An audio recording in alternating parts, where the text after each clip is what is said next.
horse with firmness and appeared to anticipate his speed. He seemed dejected and looked anxiously at the passengers, particularly at the stage driver and myself. In a moment after he passed us, the horse's ears were up and bent themselves forward so they nearly met. "Who is that man?" said I. "He seems in great trouble." "Nobody knows who he is, but his person and the child are familiar to me. I have met him more than 100 times, and have been so often asked the way to Boston by that man, even when he was traveling directly from that town, that of late I have refused any communication with him. And that is the reason he gave me such a fixed look." "But does he never stop anywhere?" "I have never known him to stop anywhere longer than to inquire the way to Boston. And let him be where he may, he will tell you he cannot stay a moment, for he must reach Boston that night." We were now ascending a high hill in Walpole, and as we had a fair view of the heavens, I was rather disposed to jeer the driver for thinking of his surtout, as not a cloud as big as a marble could be discerned.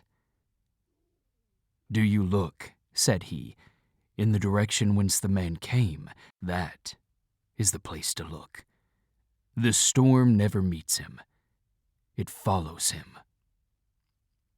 We presently approached another hill, and when at the height, the driver pointed out in an eastern direction a little black speck about as big as a hat.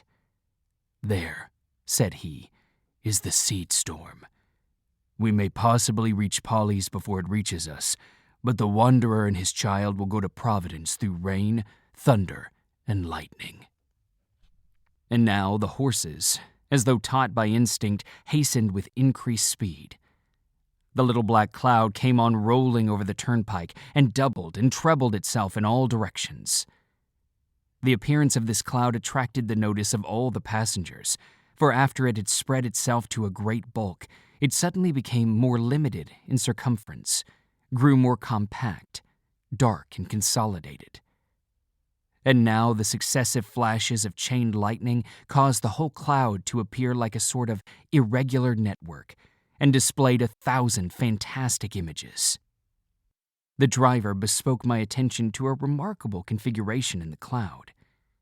He said every flash of lightning near its center discovered to him distinctly the form of a man sitting in an open carriage drawn by a black horse.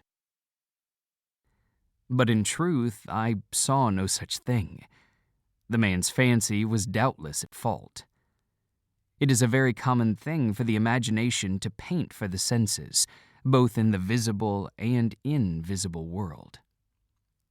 In the meantime, the distant thunder gave notice of a shower at hand, and just as we reached Policy's tavern, the rain poured down in torrents. It was soon over, the cloud passing in the direction of the turnpike toward Providence. In a few moments after, a respectable-looking man in a chaise stopped at the door. The man and child in the chair having excited some little sympathy among the passengers, the gentleman was asked if he had observed them.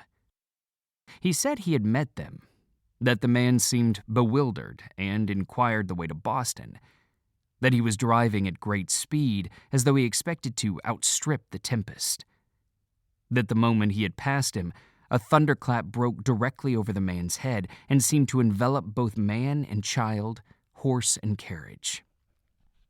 "I stopped," said the gentleman, "supposing the lightning had struck him, but the horse only seemed to loom up and increase his speed, and, as well as I could judge, he traveled just as fast as the thundercloud." While this man was speaking, a peddler with a cart of tin merchandise came up, all dripping, and on being questioned, he said he had met that man and carriage within a fortnight in 4 different states. That at each time he had inquired the way to Boston, and that a thunder shower like the present had each time deluged his wagon and his wares, setting his tin pots, etc., afloat, so that he had determined to get a marine insurance for the future. But that which excited his surprise most was the strange conduct of his horse. For long before he could distinguish the man in the chair, his own horse stood still in the road and flung back his ears.